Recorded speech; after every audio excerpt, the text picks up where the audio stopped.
welcome, come in. Welcome to another episode of Weekly Dose of K-Culture.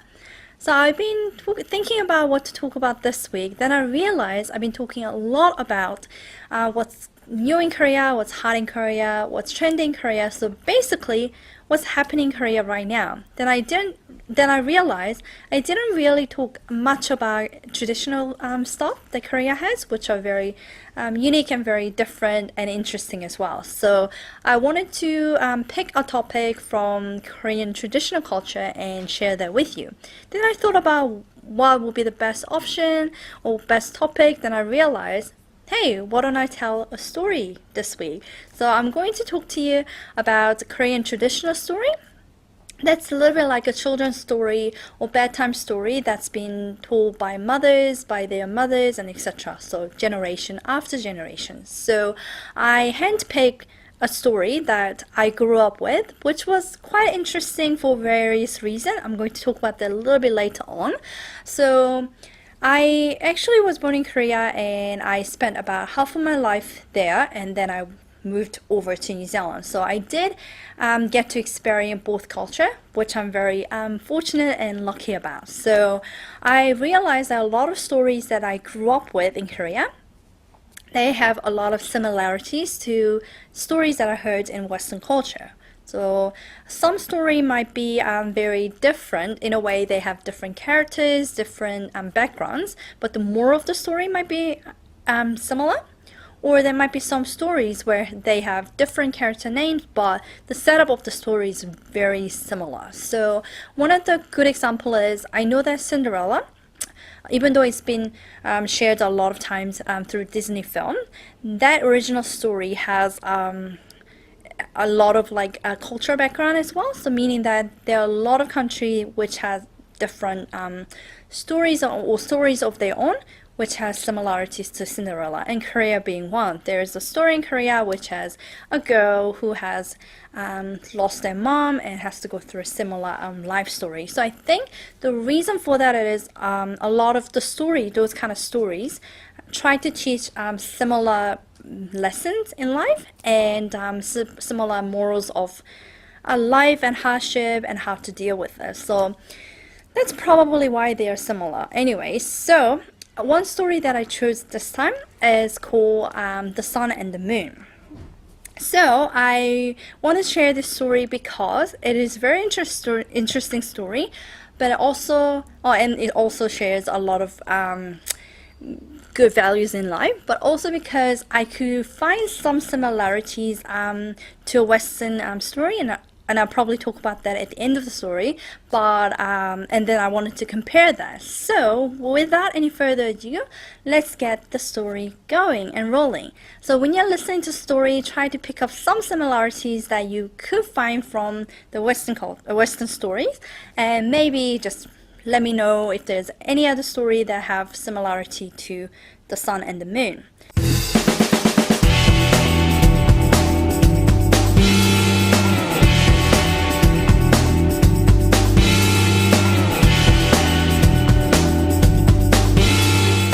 So here it goes. Long time ago, and in Korea, when we start a story, we normally say long time ago when the tiger used to smoke. So I don't really know where that comes from, but a lot of Korean stories have that as the beginning part. So maybe long time ago, people believe that, ancient time ago, tigers could talk and tigers could smoke.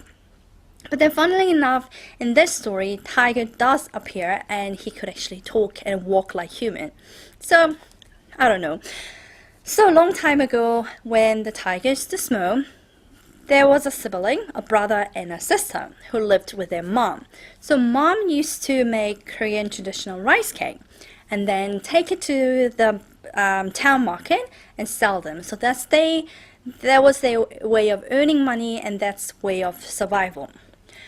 And their mother's rice cake was very famous. It was famous around Korea. So a lot of people wanted to eat it, and a lot of people wanted to taste it. A lot of people wanted to buy them. So again, one day she made a lot of the rice cake and she was packing up to go to the market. Before she left, she told the children, Okay, now, children, I'm going to the market. I'm gonna take a long time to come back. So make sure that you lock the door, you stay at home when it becomes dark, and make sure that you don't open the door to anybody. So the children, being nice and being obedient to their mom, obey to her request and say, Mom, okay, don't worry. I'll make sure we stay at home and that we don't open the door to strangers but you. So the children stayed at home while their mother went to the market.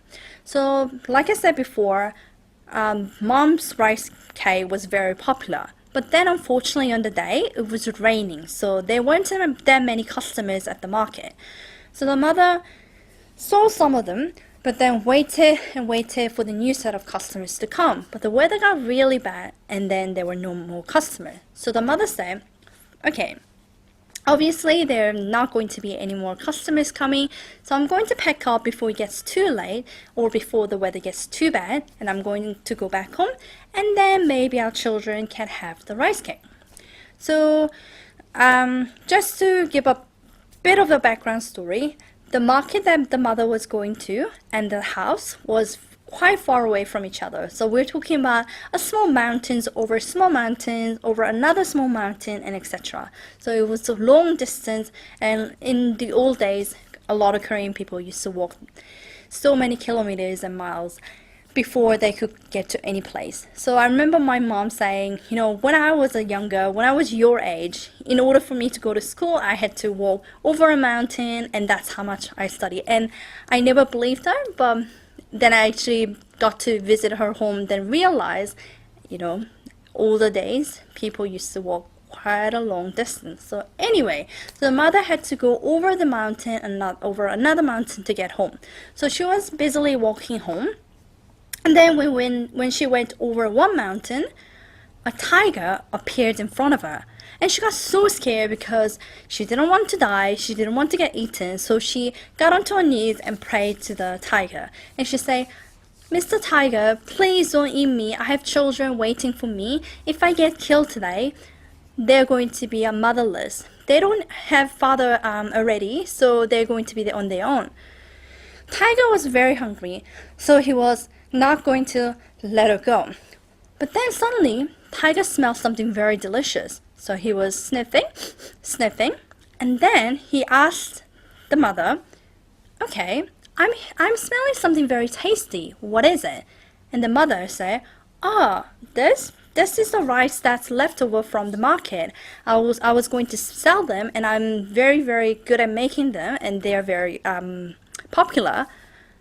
And then she offered some to the tiger. Well, actually, tiger said, well, okay, I'll make a deal.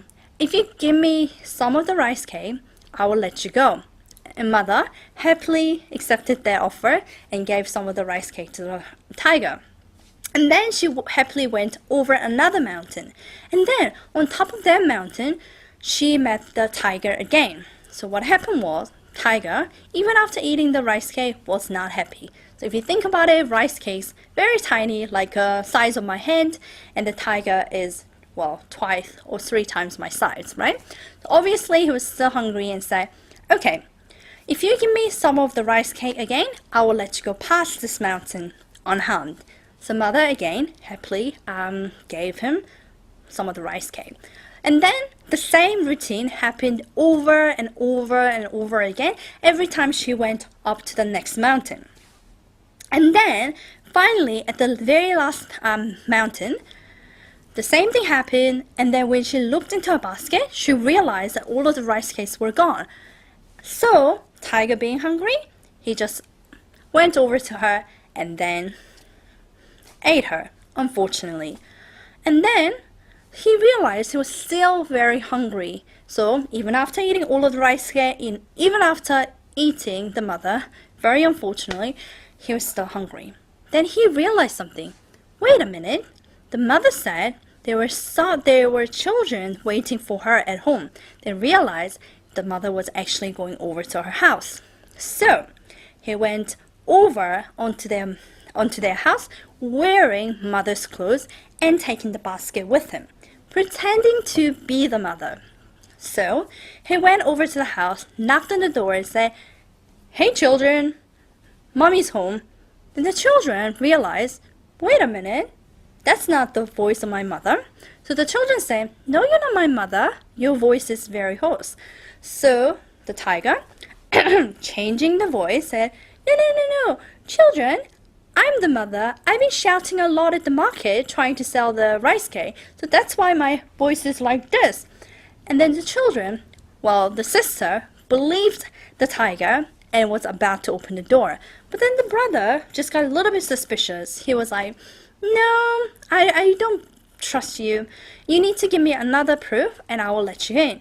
He said, "Show me your hand." So the tiger, fake mother, looked at his hand and realized his hand was very hairy and very dark in color, unlike their mom. So the brother was saying, "Well, unless you show me a very porcelain skin, I'm not going to trust you that you're my mother, because my mom has a very nice skin and very pretty hand." So the tiger went inside the kitchen. He put his hand into a bowl where there were flowers for making the rice cake.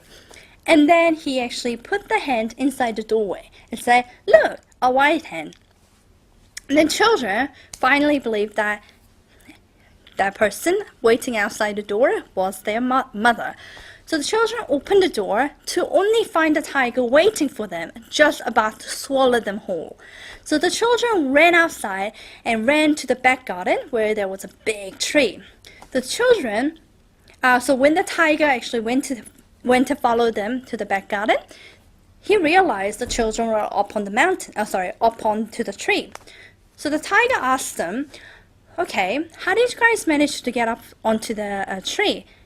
And the brother, trying to lie to the tiger and make sure he doesn't get onto the tree, said, "Well, if you oil your hand with sesame oil, it's easier for you to climb up." So the tiger went inside the kitchen, rubbed some sesame oil onto his hand and tried to climb onto the tree. And obviously, the oil makes it worse, right? So he kept slipping and falling and just hurting his back. The sister just couldn't bear how funny it was, so she started laughing and saying, "Oh my gosh, tiger, you're so stupid. If you get some eggs and make some hole into the tree, it's easier for you to climb up." So the tiger, finally knowing how to climb up onto the tree, went inside the shed and got some eggs and started climbing up. Then the siblings realized they made the biggest mistake. Now the tiger was only a few meters away from them. So the siblings prayed to the sky and said, "Okay, God, if you value our lives, please send us a strong rope.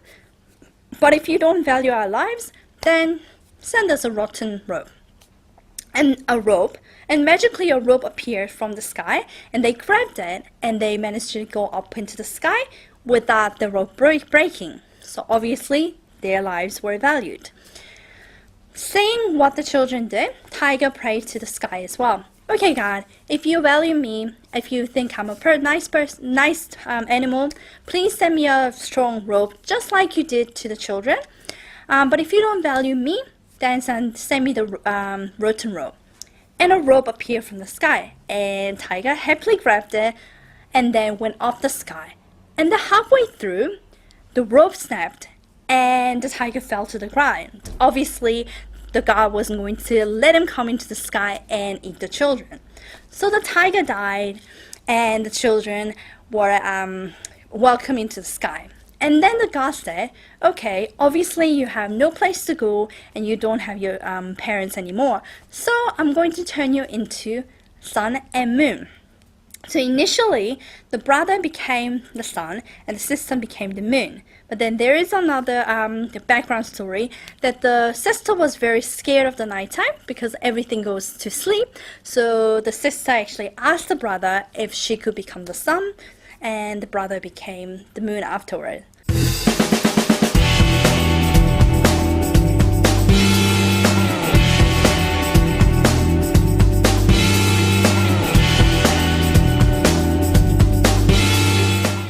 So that's the story of the how Sun and the Moon came about. And when I was growing up, I just felt really bad to the mother because there's another version of the story where after giving out all of the rice cake, the tiger started eating away like her body part by part, so arms first and legs later, which is very, very cruel and violent, for a children's story.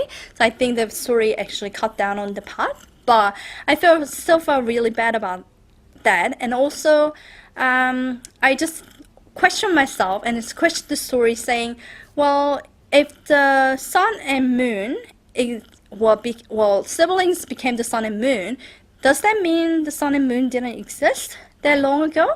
Well, then how did they survive during the day with no light whatsoever? So I think I was a little bit more scientific and creative in a way, just to question the story instead of believing them. But if you love stories and if you love reading stories, you might have guessed there is another story in the Western culture that has similarity to this story, which is the Red Riding Hood. So in Red Riding Hood, the child goes off to her grandmother's house, and the wolf actually eats her, swallows her whole, the grandmother, and waits for her. So there are a lot of tests done as well, just to check and make sure that she's the grandmother. For example, checking the ears, checking the hand, and the voice as well, which are very similar. So the voice and the hand are pretty much similar. But the difference between the story is, at the end of the story, the Red Riding Hood gets to be reunited with her grandmother because the hunter actually opens up the wolf.